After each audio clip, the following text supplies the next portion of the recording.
Alors, pour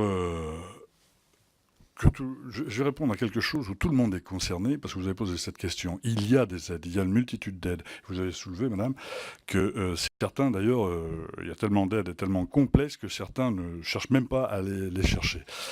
Ces aides, si elles étaient suffisantes, il n'y aurait pas de précarité. Madame Buffet l'a dit justement, et je pense exactement la même chose qu'elle. Si elles étaient suffisantes et si elles étaient efficaces, on n'aurait pas de précarité. Madame, vous parlez du mécénat, mais le mécénat concerne les grands artistes, les artistes qui ont déjà réussi. Mais je vous invite en Ariège, alors, si vous voulez. Et donc, vous verrez que nous avons des artistes, mais pas de mécènes. Parce que pourquoi? Il y a beaucoup plus d'artistes que de mécènes. Et puis, la culture étant toujours la variable d'ajustement des budgets, des collectivités territoriales ou des mécènes, on fait un mécénat sur quelque chose. Mécénat, c'est pas... Les gens qui font du mécénat ne sont pas des philanthropes. Il faut qu'il y ait derrière un retour, hein, donc une image. Sur des nouveaux artistes ou des choses comme ça, non, très peu prennent le risque. Le mécénat ne concerne que les gens qui sont déjà aidés. Donc, ça, dans ce cas-là, le mécénat ne sert pas à grand-chose.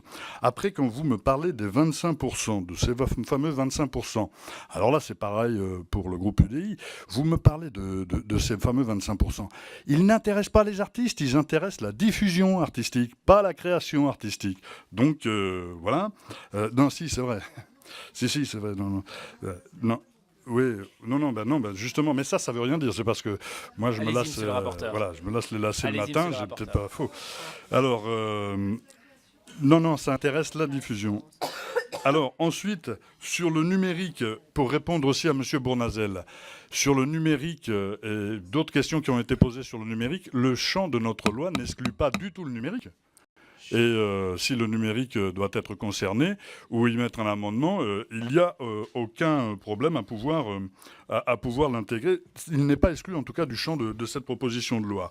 Je vous rappelle quand même aussi au niveau des bénéficiaires, vous pensez qu'il y a beaucoup de bénéficiaires, je vous rappelle les bénéficiaires du CNAP. Le CNAP, c'est 19 bénéficiaires en France, 19. Voilà. Ensuite, nous avons pour Liberté et Territoire. Monsieur, vous avez posé des questions qui ne sont pas du ressort de cette proposition de loi. Sur les intermittents, moi je suis d'accord avec tout ce que vous avez dit, il faut solidifier le statut, il faut solidifier le régime, il faut effectivement en tenir compte, mais ce n'est pas dans cette proposition de loi. À la rigueur, ce qu'on pourrait retrouver de similaire, c'est lorsque nous parlons de tous les artistes en création, les artistes créateurs,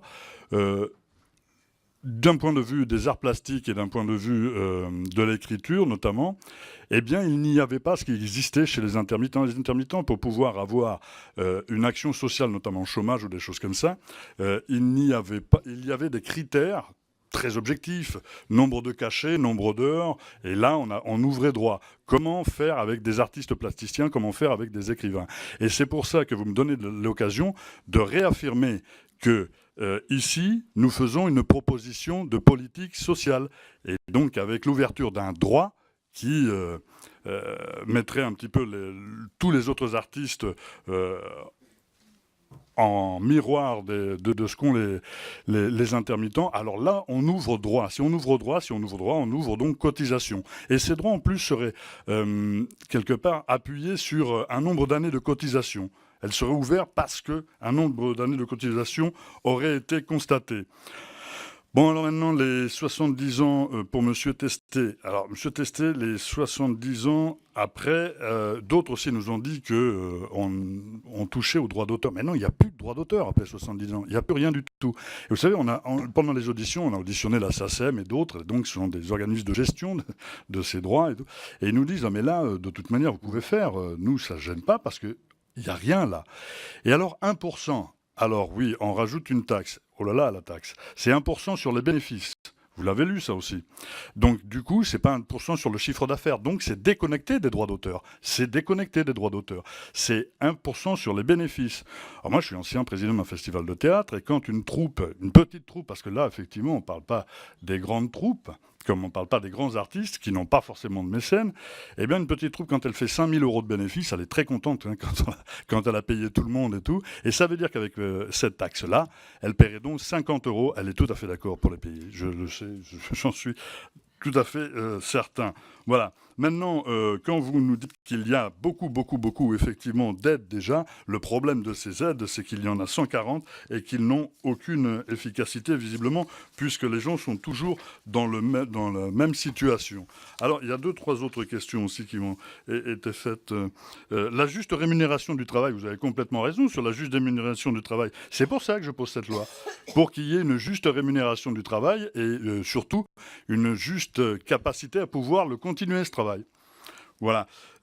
Ensuite, sur les taxes, donc la taxe, quand on dit qu'on va taxer, non, si jamais vous ne faites pas d'action lucrative sur quelque chose après 70 ans après la mort de l'auteur, eh ben, vous ne serez pas taxé. Vous pourrez continuer à jouer Molière dans une cour d'école.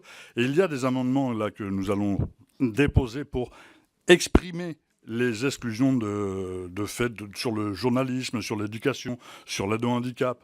Et sinon, après, tout un chacun pourra continuer à écouter pour lui la musique qu'il veut, qui est tombée dans le domaine public, regarder le film qu'il veut, qui est tombé dans le domaine public. Bon, il n'y en a pas des masses quand même. Mais par contre, la pièce de théâtre qu'il veut jouer pour lui dans le domaine public, c'est toujours libre. Nous ne créons pas une taxe sur le domaine public, on crée une taxe sur les gens qui profitent du domaine public, justement.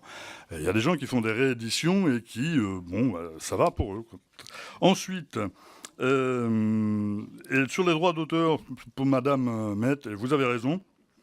Les soutiens ne se fusent pas, vous l'avez dit. Et sur les droits d'auteur, je suis complètement d'accord avec vous.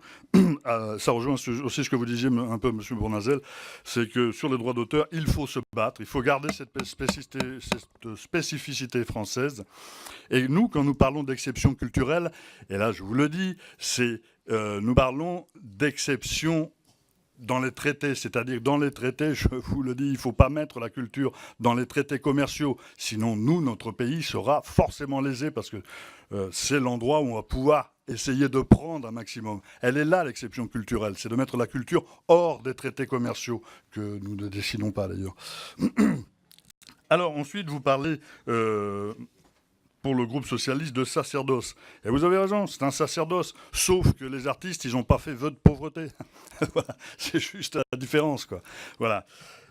En tout cas, ensuite, sur l'UDI, vous parlez qu'il n'y a pas de valeur ajoutée. Bah, je m'excuse bien, mais sur 9 mois de financement sur 3 ans, je crois qu'il y a une sacrée valeur ajoutée. Parce que moi, je pense quand même que là, vous discutez... nous, on a vu les artistes. Et on avait... Et vous l'avez dit, Monsieur Testet, on a changé un moment notre fusil d'épaule, et vous avez raison. Pourquoi ? Parce qu'on a décidé de faire une loi pour les gens et pas contre les gens. Mais avec les gens, c'est-à-dire qu'on les a rencontrés. On n'est pas resté dans une tour d'ivoire en disant « nous pensons ce qui est bon pour eux ». Donc la différence, elle est là, voyez-vous. Derrière, les autres choses ont été dites et redondantes, donc j'espère que j'ai pu répondre à toutes vos questions. Sur la musique, oui, alors la musique. Sur la musique, Madame Casar, oui, sur la musique, j'ai voulu poser un amendement, Madame Victory. Il a été refusé, vous avez complètement raison. On a essayé de le poser, parce qu'on a vu que comme on avait commencé à poser des choses, qu'il fallait poser le reste. Vous avez raison, on l'a posé, il a été jugé irrecevable. Donc j'en suis navré, mais vous avez complètement raison. Voilà, il est temps le chant. Et après, j'ai Madame Casarian, ne vous inquiétez pas, j'ai dû poser quelque chose par là. Ah oui, le comité, oui, Madame Casarian. Alors, le comité va se mettre en place. Nous souhaitons qu'il soit relatif à la profession et aux gens qui, justement, voyez-vous, connaissent le champ de la profession et pas des gens qui soient forcément élus ou des gens qui soient dans des tours d'ivoire et qui pensent à la place des autres. C'est pour ça que la place prépondérante là-dedans doit être, et on fait un amendement là-dessus, pour les syndicats représentatifs des artistes. C'est ce que je pense, hein, parce que ils ont, eux, connaissance de leur métier puisqu'ils le pratiquent de toute manière. Alors, et ça évite beaucoup de choses. Ça évite justement de donner des chiffres qui, des fois, sont erronés, de penser à la place des gens qui, eux, œuvrent. Et ça, c'est quand même beaucoup, enfin, à mon avis, bien plus intéressant. Voilà. Alors après, comment il sera composé exactement, ça va être au comité, sur sa création, de composer son ouverture. C'est des choses qui seront faites par décret. Maintenant, après, si jamais vous voulez faire des amendements pour essayer de dire... J'ai vu qu'il y en avait un amendement dans ce comité, il est souhaitable d'avoir tant. Moi, je ne suis pas certain qu'il soit souhaitable d'avoir des élus dans ce comité. Parce qu'on va... On va en parler après, oui, d'accord. Voilà, donc je crois que j'ai fait le tour des questions. Si j'ai oublié 2, 3 choses, je m'en excuse, on pourra y revenir si vous le voulez. Merci. Bien, merci monsieur le rapporteur. Nous passons